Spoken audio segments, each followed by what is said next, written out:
Kalimera. Good morning. Everybody, Mrs. Chairwoman, dear speakers, participants, everybody in the room. When Marian Wendt of the Konrad Adenauer Foundation asked me in the beginning of September at short notice whether I could make to Athens this morning to take part in your panel debates, I gladly and immediately accepted your invitation. I arrived yesterday from Brussels, and I will return back to Berlin. And I did it for three reasons. First is, when I was a high school student, long ago, I have to admit, I'm quite as old as I look, and it was in 1976, I was studying ancient Greek rather than English. English was never taught at school because I had voluntarily chosen ancient Greek, and then we went to Athens for 2 weeks, and we visited the Acropolis and all the wonderful monuments, and I must say that I realized almost 50 years ago that Greece has been a European superpower for more than 2,500 years, and in an intellectual way with regard to culture, but also with regard to military and political power in the Mediterranean, and nothing has changed so far. We owe an enormous lot to Greece, and this is especially the case of Germany. Without the contributions of hundreds of thousands of Greek guest workers, migrant workers in the 50s, 60s, and 70s, we would certainly not have been able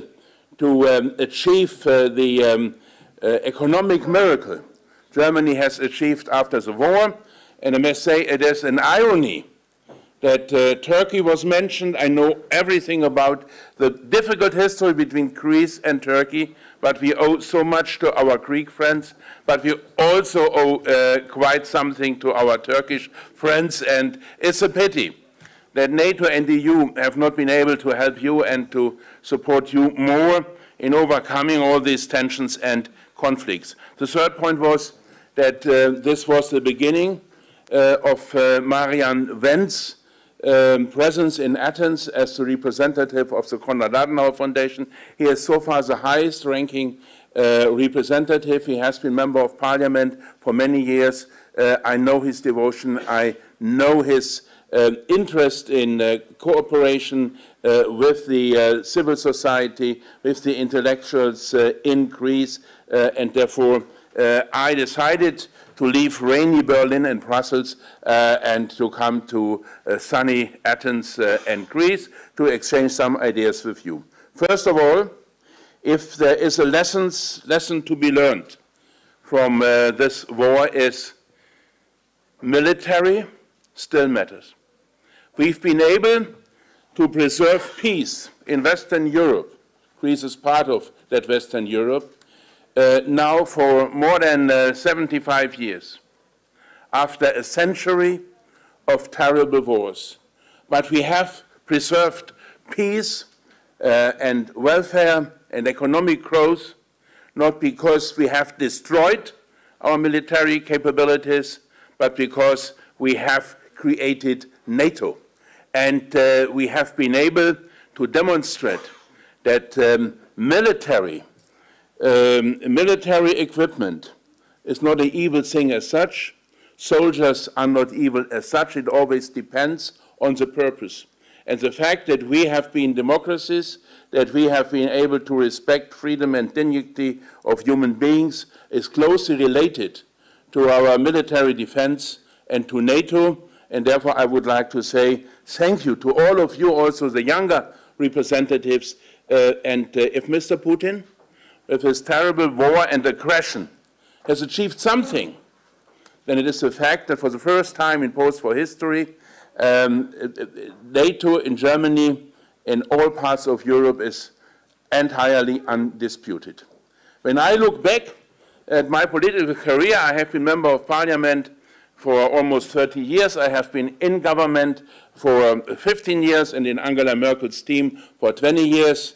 NATO has always been disputed by large parts of the Green, by large parts of the intellectual left. That all has gone now, and the Greens are the biggest defenders of NATO and of defensive action, and therefore, Mr. Surinder, we have learned the lesson that the new democracies from Central and Eastern Europe have taught us, perhaps a bit late, but we have learned it, and this is a profound change, and it is promising for the future. Second point, I hope, and this refers to the remark of the student to the Deputy Secretary General of NATO, I hope that we will be able to provide relief to Ukraine much faster and in a more efficient way. I agree with everything the General has said from a point of view of avoiding further military escalation between NATO and Russia. But at the same time, we have seen we can help the Ukrainian people, we can relieve the burdens of war, and we have to consider what we can do in order to make sure that the energy supply to Ukraine will remain possible and will remain reliable, even if Russia continues to destroy the energy infrastructure of this country, which is a breach of international public law, but it is a fact, it is an objective fact, and therefore we have to act to help Ukraine. The second lesson we have learned is that Russia was, and perhaps still is, superior with regard to NATO countries when it comes to the sheer quantity of weapons. They are still not running out of rockets. They are still able to provide the army with tanks and other weapons, but these weapons are old-fashioned. They are outdated. They are no longer state-of-the-art. And this is one reason why Russia is now attacking the infrastructure, because they know they have lost the military war against Ukraine already, and this is due to the enormous courage and willingness to defend the country by the Ukrainian youth and soldiers, but it is also true to the superiority, the technological superiority of the weapons from the US, from other NATO countries, yes, and perhaps a bit late again, but finally from Germany, from France, and other countries as well. And this brings me to the third point. If we want to defend our values, our democracies, in the future as well, then we have to make sure that our economic power and our technological power will remain uncontested over the next couple of decades. We are living in a decade of disruptive innovation. Disruptive innovation means that when I was able to buy my first mobile phone in 1994, it was just a telephone, nothing more. Today, it is still called a mobile phone, but it's a smartphone. And it's a completely different technology. Now we have the knowledge of the world in our pocket, and we can organize the work of the world with these small devices. And you know, the mobile phones have been produced in Sweden and Finland by Nokia and Ericsson, largely. The smartphones are produced in Asia and other countries as well. When I was elected member of parliament in 1994, I was told the most successful export goods from China are plastic toys for children, extremely cheap plastic toys. When I was appointed Minister of the Environment by Angela Merkel in 2012, sorry, and I was urging the Commission to impose anti-dumping tariffs on China because they were trying to monopolize the production of solar panels at a global scale, and we thought it was all done with state subsidies, what was true, by the way. As far as I can see it, And then my counterpart from the Liberal Party said, why are you so nasty against China? The solar panels and the toys are the two only products they can export. Today, China is a high technology country. Today, China is developing technologies with regard to AI and internet platforms, Internet of Things, much faster than any other country in Europe. The US, being seen by so many as old-fashioned and out of touch 20, 30 years ago, have recovered in a remarkable way. And that is why I was, as a Minister of the Economy in 2019, ready to present a draft industrial strategy. It has become, in the meantime, after a joint initiative taken by France, Germany, and Poland, it has become a European industrial strategy. And the question is, will we have the jobs for you, for the younger generation present in this audience, that you need, and the technologies that you so badly need to impose and to prevail in the future? We have seen so many waves of innovation over the last 250 years. And always there was a prediction we will lose lots of jobs. It became true. But more new jobs have been created. When the old sail ships built at the coast in Germany, in the North Sea, were replaced by the steamers 200 years ago, then all the people in the shipyards building sail ships became unemployed, but they were hired a couple of weeks or months later by the new shipyards for steamers. And now, for the first time in history, there is the risk that the old jobs would be lost in Europe and the new jobs would emerge in China or in the US. With regard to the internet, with regard to biotechnologies and other innovative technologies. Third point. This crisis is offering some challenges, but even more chances for Europe. To start with the challenges.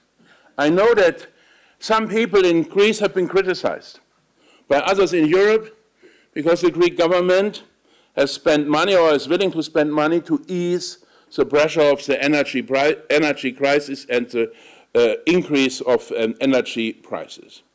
Germany has been criticized as well because Germany has announced to spend 200 billion in order to ease the pressure of higher energy prices for the industry and for the citizens. Ladies and gentlemen, I'm no longer an active politician, I'm a pensioner. But I have been working in favor of European integration and European unity all my life. I come from a region in Germany, Saarland, it is called Saarland, where we have seen three terrible wars between France and Germany. 1871, the First and the Second World War. And therefore, I deeply regret that my country and its neighboring country, France, have not yet been able to offer Europe leadership in this Ukrainian challenge as it is expected by all our friends. I remember moments years ago when Germany and France were criticized for working too closely together. But now people are desperately looking for advice, for guidance, and of course, not by unilateral guidance, but by a guidance that would involve Greece, the Eastern European countries, and others as well. But without a consensus between Germany and France will not be possible.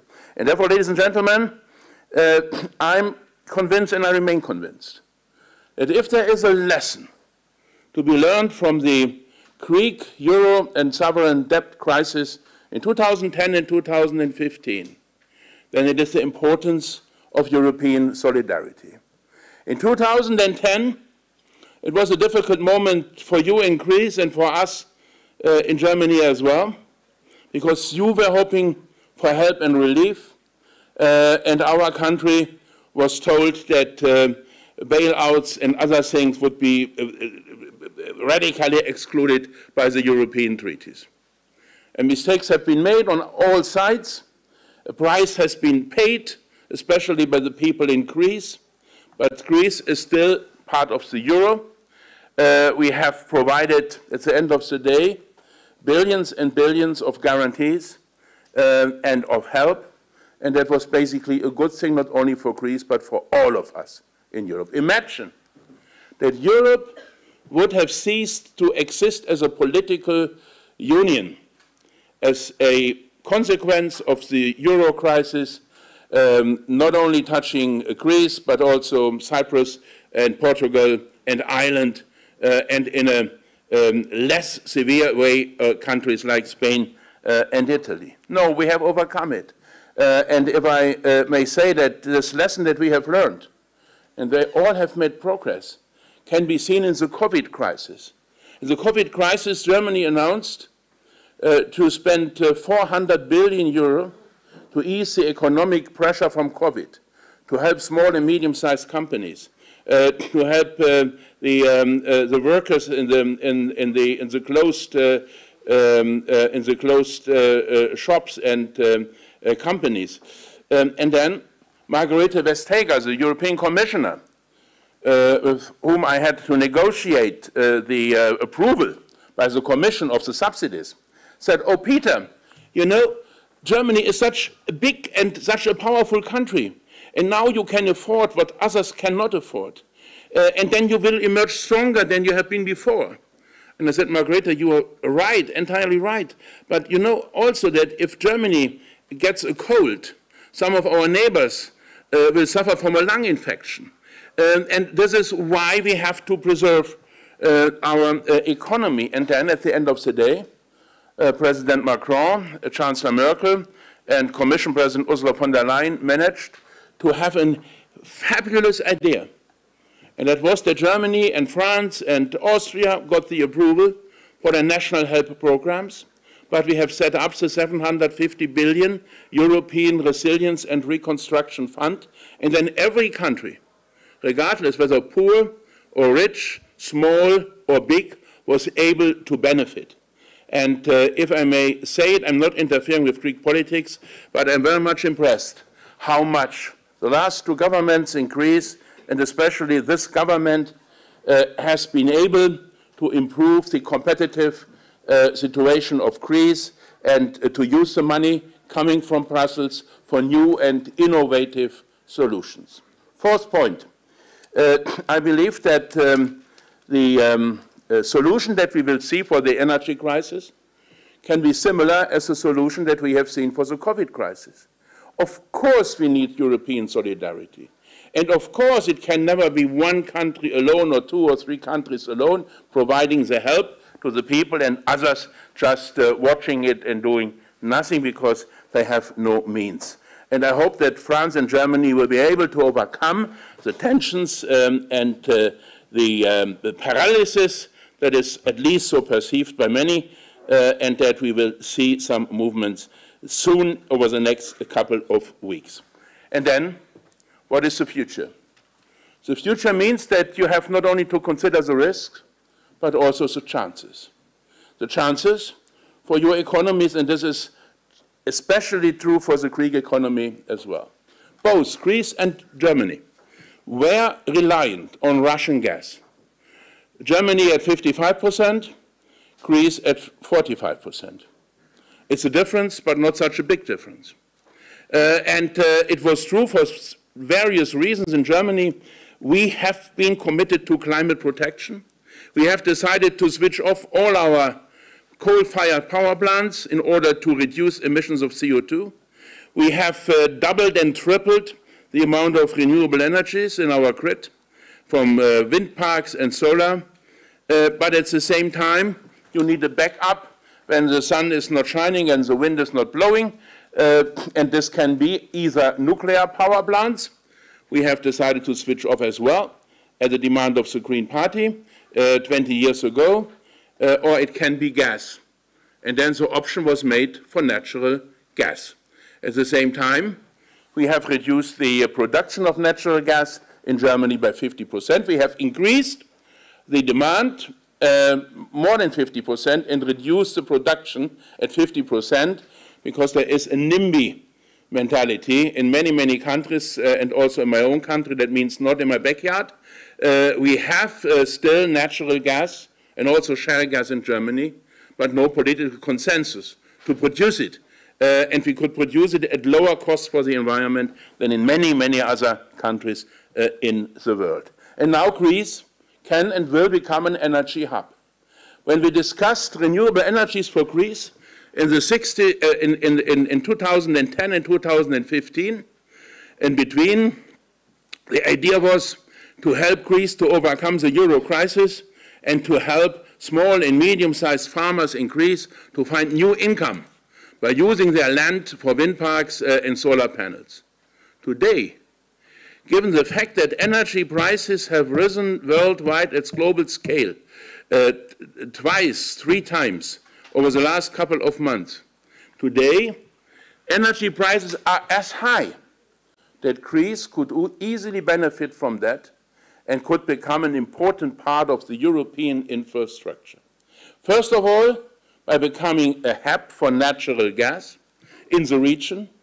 Second, by implementing renewable energies in a way that would allow it even to export it to other countries, because there is so much sunshine, so much wind in this wonderful country. You have all the monuments, you have all the philosophers, you have lots of excellent lawyers and professors, but you have also the climate.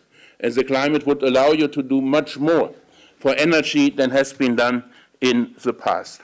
And then, let's work for technological leadership worldwide with regard to artificial intelligence and many others. Greece has ingenious people, ingenious students. We need more startups. We need more initiatives. We need European platforms. We have created a 100 billion fund for venture capital in Germany to help the startups becoming unicorns and decacorns. And I think this is not a national challenge, it's a European challenge. And I would be very happy if our Greek friends and our Greek colleagues would torture us with tens, dozens, hundreds of proposals, what we can do in order to overcome that crisis and to emerge stronger from the crisis than we have entered it, with a free and democratic Ukraine. Ukraine has deserved its membership with the European Union after the war already now. It's a European country, and everybody has seen it, and it is proven by the lives of tens of thousands of Ukrainian people. And if we have an idea how to organize economic cooperation, not only between Greece and Europe, not only between Greece and the Balkans and Europe, but within the entire region, stretching from Greece to Ukraine, from Ukraine to Scandinavia, then we could generate an economic dynamic that would make us stronger than we have been so far. Ladies and gentlemen, these have been some ideas. Thank you for your attention, and I'm very happy to accept your questions, your critique, and everything you might have to say. Thank you.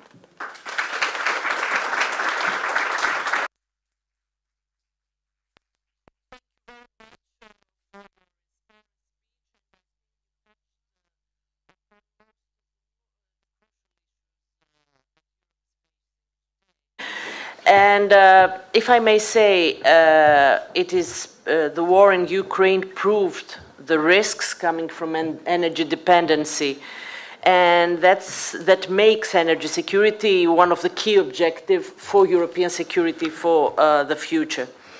But if I just may put on the table some thoughts before my dear colleague and member of the parliament, Dimitris Keridis, takes the floor.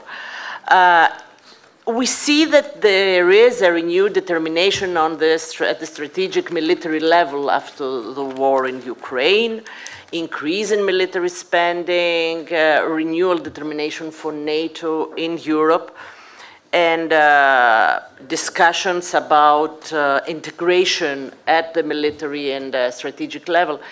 Still, Europe is faced with a severe economic crisis and energy crisis, and even the word solidarity that Minister has mentioned many times, we still try to find the content. What does European solidarity means today under this critical circumstances?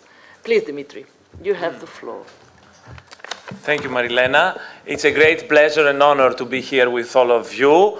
And I would like to congratulate, before I start, the Institute, IDIS, for taking this initiative and bringing us all here together.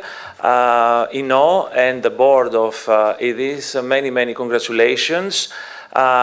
You make us all proud as a member of IDIS and a member of the faculty at Pantheon University.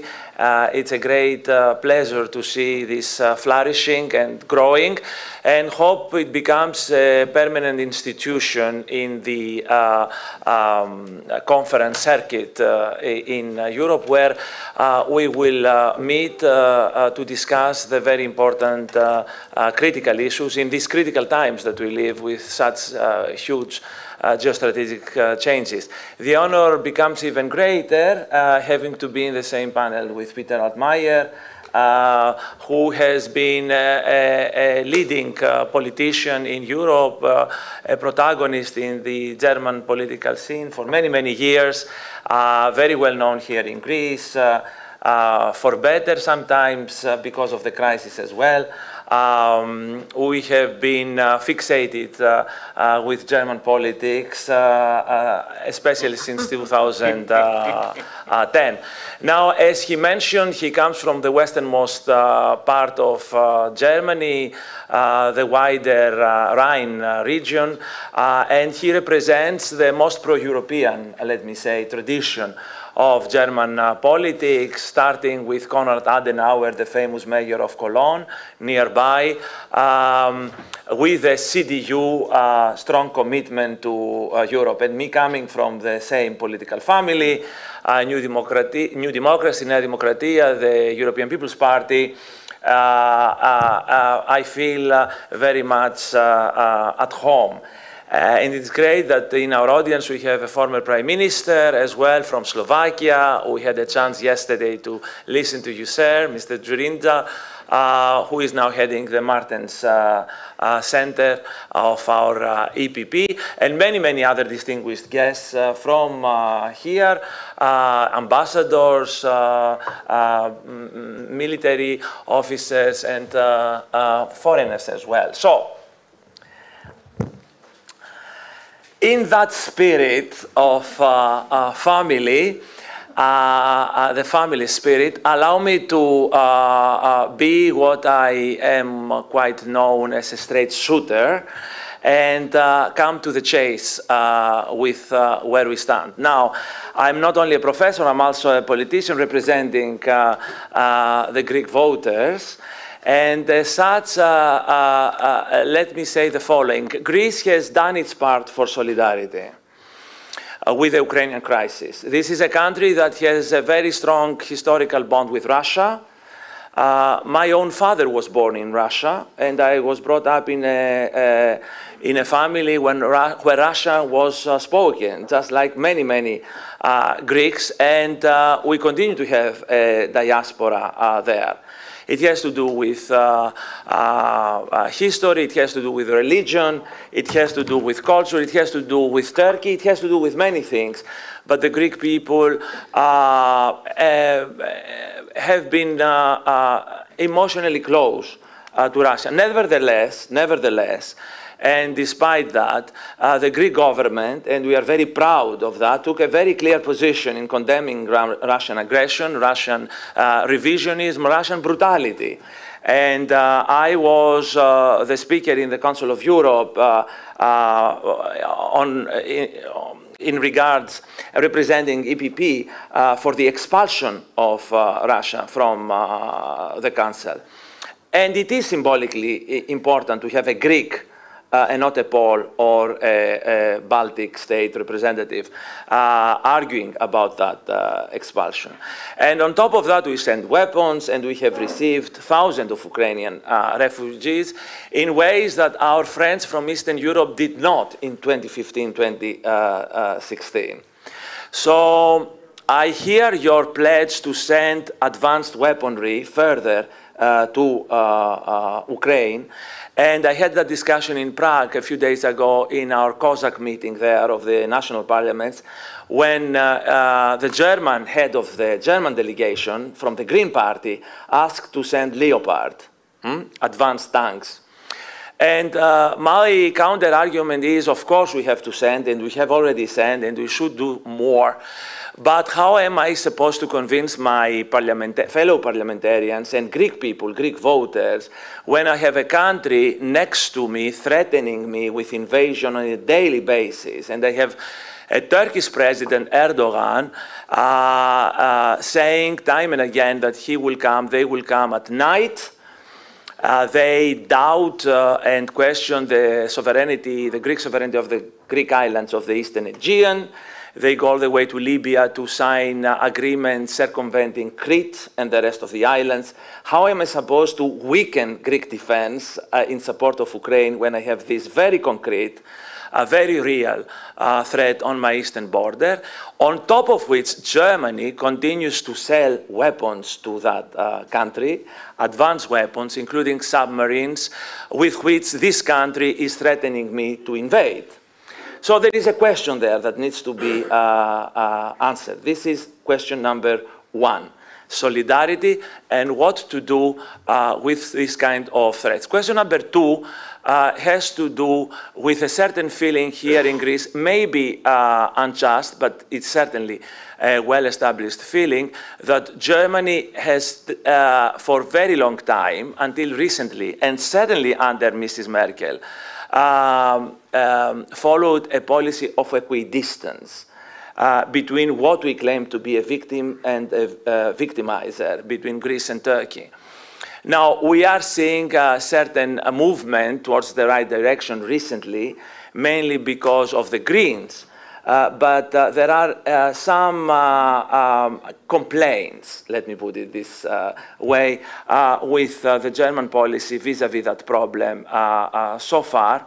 And the Greek argument is that we cannot afford another Putin. We have had one. We made big mistakes, and I want your opinion about these mistakes that happened during the 2010s with Russia. After Crimea in 2014, we doubled on our energy dependency on Russia. We went to build Nord Stream 2 to further engage with Russia. We did not hear the warnings against Putin. And now we have many Poles and many others in Eastern Europe telling us, we told you so, right? And I wonder if there is any self-criticism and any kind of debate, especially within CDU party, vis-à-vis that. And what does it mean for the future now? Because what has been done, and we are trying now to correct it. But we have a revisionist power in our midst, which happens to be a NATO member as well, important country, very important country, on which Greece invested a lot and supported its European vocation a lot after Helsinki in 1999. Nobody can accuse the Greeks for being in bad faith, on the contrary, but which unfortunately in the last few years has turned authoritarian domestically and aggressive externally. I would like to ask you about your involvement in the decision of shutting down the nuclear reactors in Germany in 2012. I noted that you blamed the Greens, but it was the Angela Merkel government. It's nonsense. Sorry. I come back. Go on. Yes, sorry. yes. It might be nonsense, yes. No, I heard you saying that under the pressure of the Green Party, we closed the, right. I misquoted you. No, you have correctly. Okay. Come to that back. Good. So I heard that, and so, but the Greens were in opposition, and of course it is their policy, but it was the CDU-led policy that took it, and I wondered if there is counter thoughts today in Germany about that and where we stand vis-a-vis this thing. Now, when it comes to Eastern Mediterranean, which is fundamental for this part of the world, we tend to look at various divergences between the big powers of Europe, and I'm referring to France and Germany. France is taking a very clear position against the hegemonic desires of Turkey. Has signed a military pact with Greece with a mutual defense clause. And has taken the position of Egypt, Israel, Greece, Cyprus, and all the other littoral countries, bar Turkey. And I wonder if, and this goes to Libya as well, and the problems now we have in Syria, etc. And I wonder if this perception is real or wrong, the divergences, the disagreements between the two, France, Germany, if you have a thought on that. I don't want to go further. Again, I want to congratulate you for your European commitment, which is very important to us. The Greeks have proven time and again that they are true Europeanists. We went through a lot in 2010. A crisis no other EU country has faced, and nevertheless we remained, we stayed the course, thanks to your help, no doubt, the German help. I want to congratulate you about the fact that you have been a politician who stayed with your beliefs and your ideas. Many people in the audience might not know that in 2017 you voted your conscience in favor of same-sex marriage, which makes you even more commendable, because I truly believe that we need these politicians of principle. And having said all that, I would very much love and to have your opinion, just like the audience, on all these fronts. The criticism against Germany vis-a-vis Russia, what is to happen with Turkey, what is happening within EU, the same way that Marilena, my dear colleague, mentioned, to build that arm capability, the disagreements with France, and where we are heading in this very full plate that we have. Thank you.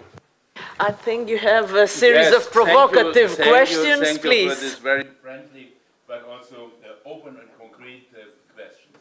First of all, is it working? No. Thank you so much for this very friendly but also open remarks and contributions. And I will answer it very frankly as well. First of all, you mentioned the nuclear issue. That's interesting, because Germany has done something that was not done by most of the other industrialized countries like worldwide. We have decided to switch off all our nuclear power plants. This decision was taken 22 years ago, not by Angela Merkel. It was taken by the Red-Green coalition government of Chancellor Schröder and Foreign Secretary Joschka Fischer. I was member of parliament. All my colleagues in my group voted against it. We promised in our election manifesto in 2002, in 2005, and in 2009 that we would revise that decision as soon as we are elected in government again. We lost the 2002 election. Chancellor Merkel won 2005, but was confined to a grand coalition with Social Democrats. They were against revision of this phasing out. Then 2009, we won the election and we entered a coalition with the Liberal Democrats. And then we revised, as promised in the manifesto, the decision, and we extended the lifetime of almost all nuclear power plants until the mid-2030s. That means 10 years longer from now on than originally expected and decided by the government. I was at that time a close collaborator of Chancellor Merkel in my capacity as a chief whip. We had a narrow majority of only 30 people in parliament, and that means when 15 defect to the enemy, you lose the vote.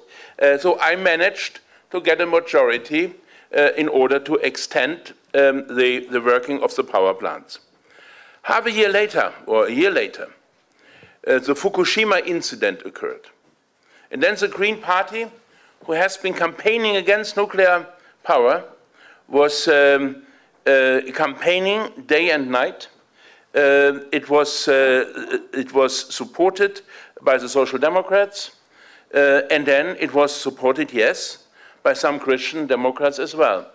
But this was according to the political will of 80% of the German population at that time.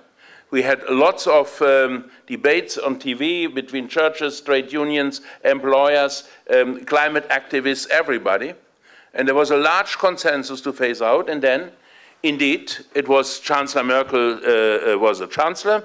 When we then, 1 year after the extension, we decided to go back to the red-green decision, switching them of all. But this was the decision supported by the largest majority in parliament ever in Germany, by the leftist party, by the Social Democratic Party, by the Green Party, and by Angela Merkel's coalition government as well. So you can still say Angela Merkel is to blame, but I can tell you she was the only one who tried to draw the conclusion from the fact that we were implementing at large scale renewables and would have to switch off coal-fired power plants. And by the way, I cannot remember that our European friends, and I have, as you have mentioned, and I'm very grateful for that, I have been a European all my life. I have been a European Commission civil servant. I worked with Greek colleagues door to door. I cannot remember that any European friend approached me in the critical weeks and said, oh, you are making a big mistake. Nobody, and certainly not from Greece. I would remember if this would have been the case. So, nevertheless, mistakes have perhaps been made. And now you have a debate on what to do and whether to use the 3 remaining and 2 already switched off power plants. These are 5 out of 15 we have had in the past. Power plants for a certain while a bit longer to ease the energy pressure. It's not the problem of the Liberal Party in government. It's not the problem of the Christian Democratic opposition. It's not the problem, I suppose, by the Social Democrats. It is the veto of the Green Party. And I'm not in a position to criticize my government from outside, from abroad, even if Greece is a friend. I would never criticize my party. There was one exception when I said, and that was not as a critique, that was as a strong conviction when I said the European solidarity and the Franco-German cooperation are key for me all my life and will remain key, and I'm disappointed that it does not exist in this very moment. So you can discuss it with others.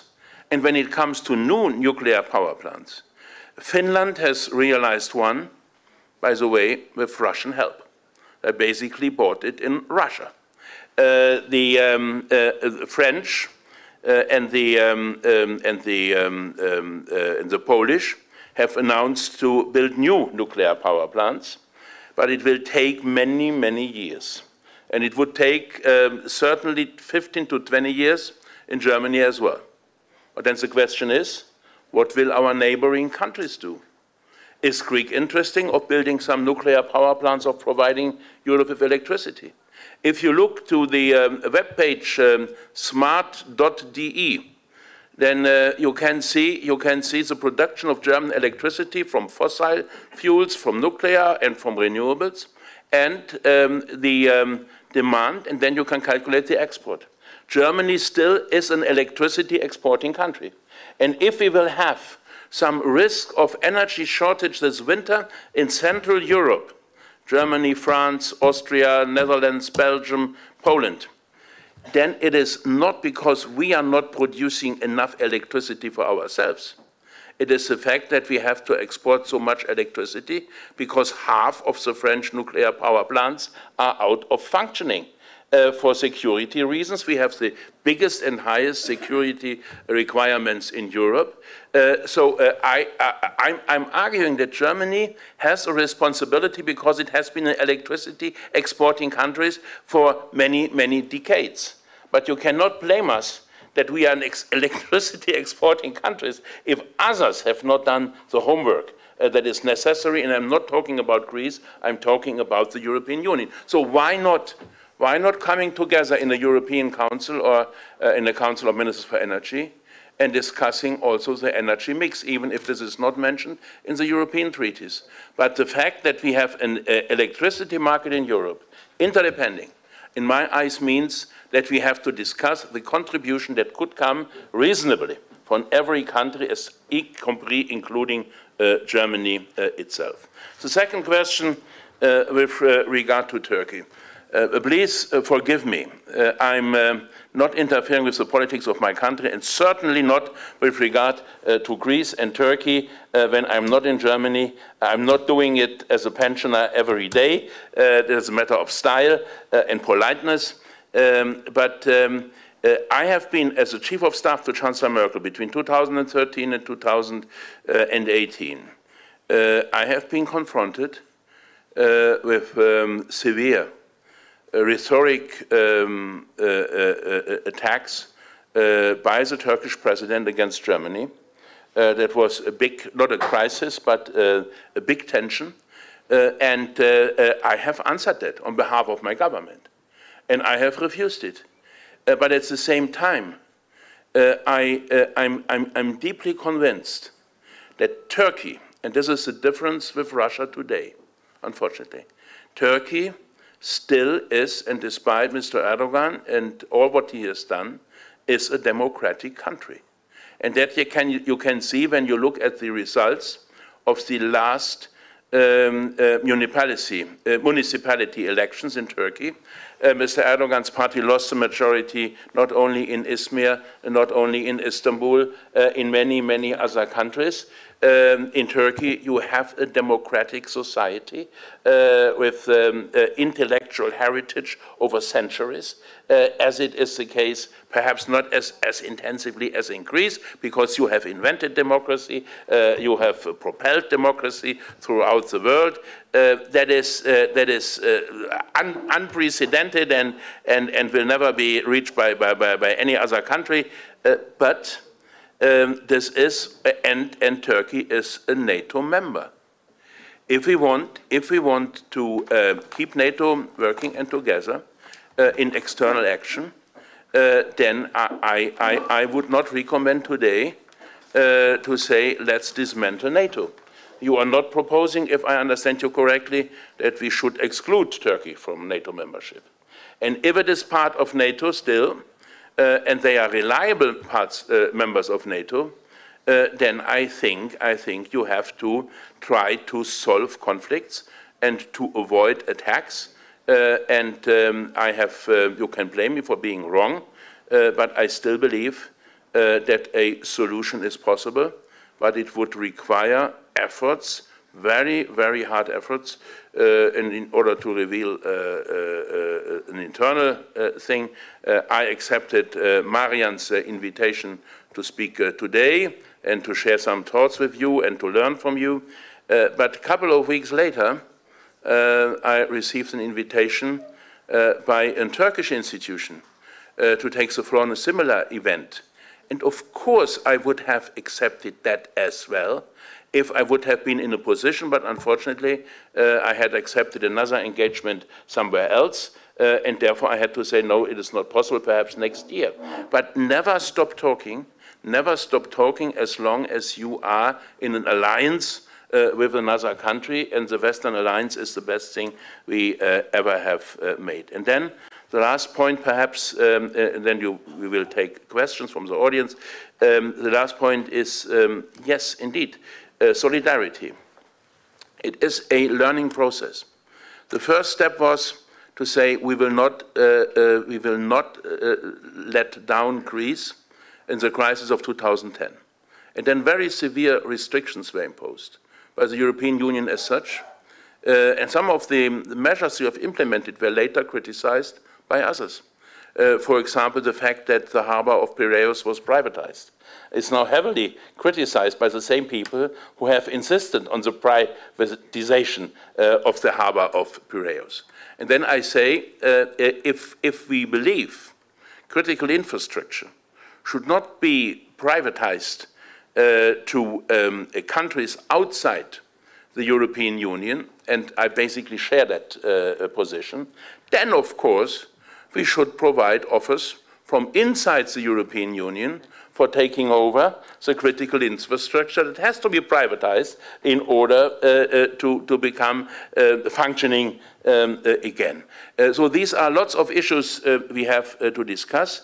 In the second euro crisis related to Greece, when Mr. Tsipras and Mr. Varoufakis were in government, I can tell you there have been leading figures from my own party quoted is over after the second program expired and the night from Tuesday to Wednesday. I have, but Angela Merkel and myself, I was chief of staff at that, a minister in the chancellery at that time. We were always resolved, and we said, no, it's not over. We want Greece to stay in the Eurozone, and therefore Greece has to accept, of course, basically the conditions. What Mr. Tsipras finally did, and Mr. Varoufakis was fired. That was not, by the way, our demand. We were not interfering in Greek politics. But the point is, and Prime Minister Surinder is here, Wolfgang Schäuble, when he said it's over, disposed over a majority of the Eastern European countries. And they said we are poorer, we have made more reforms and undertaken more efforts to help ourselves. And now we shall be taken responsible to provide help to Greece, and we see no results of reforms that are so badly needed. That was the situation. And nevertheless, Greece is still a member of the Eurozone, and all the other members who entered the Eurozone are still members of the Eurozone. And I think this is a big success. Together with NATO, the internal market in the Eurozone, we made us stronger and more resilient against countries like Russia and other non-democratic countries worldwide. And as far as France and Germany is concerned, I have told you my ideas.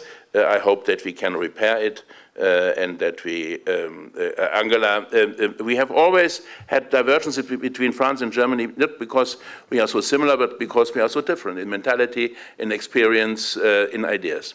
But then it was so important for President Mitterrand and Chancellor Kohl to overcome the divergences and to build on the euro and the internal market. It was so important for Gerhard Schröder and President Chirac to overcome the divergences in the Iraq war, even if the result was not the result I would have preferred. The third one was Angela Merkel and Nicolas Sarkozy in Deauville in the first euro crisis. The third one was Mr. Hollande and Mrs. Merkel in the Ukrainian crisis in the Minsk agreement, Russian aggression against Ukraine the first time in 2015, and the last one with Nicolas Sarkozy as far as the Resilience and Reconstruction Fund is concerned. And now again we need... Macron, yes, Macron. No, Macron. And now we need a next Franco-German consensus on the necessary solidarity in Europe with the European countries first, and with Ukraine at the same time, how to proceed further and how to deal further with it. We have been able to manage reverse flow of natural gas that we have bought in Russia to Ukraine for almost 8 years. It was organized with the European Commission. We bought the gas in Germany from Russia and we have sold it to Ukraine and make sure that, that nobody had to freeze. And this is now becoming the next big challenge of us. Make no mistake about this. Russia had lost the war from a military point of view, and now they are destroying the infrastructure. Thank you so much. Unfortunately, we are absolutely out of time. I know you have a lunch commitment, and thank you so much for your insights. Thank you, Dimitri, for your provocating comments. Thank you all for being here with us this morning. So we have a lunch break, and we will resume at 3 o'clock, at 2 o'clock. 2 o'clock.